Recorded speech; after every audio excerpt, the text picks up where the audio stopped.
আমরা আজকে অত্যন্ত মর্মাহত। গতকালকে আমরা শরীফ মোহাম্মদ ওসমান হাদির জানাজার নামাজ পড়েছিলাম। বাংলাদেশের ইতিহাসে যে জানাজার নামাজটি সবচেয়ে বড় জানাজার নামাজ বলে উল্লেখ করা হয়েছে। আপনারা অবশ্যই জানেন, ওসমান হাদি একজন জুলাই যোদ্ধা ছিলেন।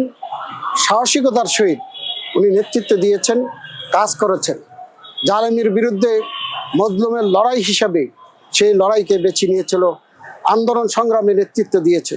আমরা দোয়া করি ওসমান হাদিকে আল্লাহ তাআলা জান্নাতের উচ্চ মাকাম দান করুক এবং তার পরিবার পরিজনকে ধৈর্য ধারণ করার তৌফিক দান করুক।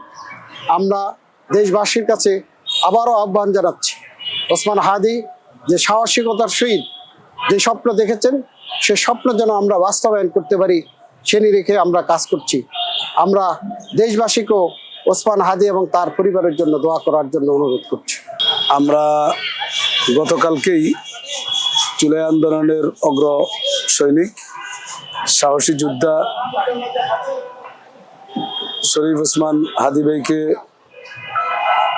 গতকালকে আমরা কবরস্থ করার পরে আজকে বাংলাদেশ খেলাফত মজলিসের সিনিয়র নায়েবে আমির, যুগ্ম মহাসচিব সহ আমরা আমাদের ছাত্র সংগঠনের কেন্দ্রীয় সভাপতি, আমাদের যুব মজলিসের দায়িত্বশীলেরা সহ আমরা কবর জিয়ারতে এসেছিলাম।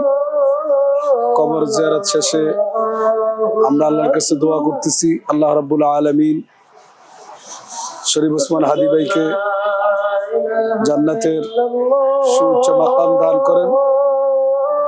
তার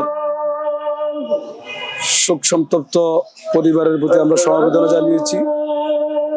এখন আমাদের যুগ্ম মহাসচিব মাওলানা তাফাজ্জল হোসেন নিয়াজী সাহেব ওনার অনুভূতি ব্যক্ত করবেন।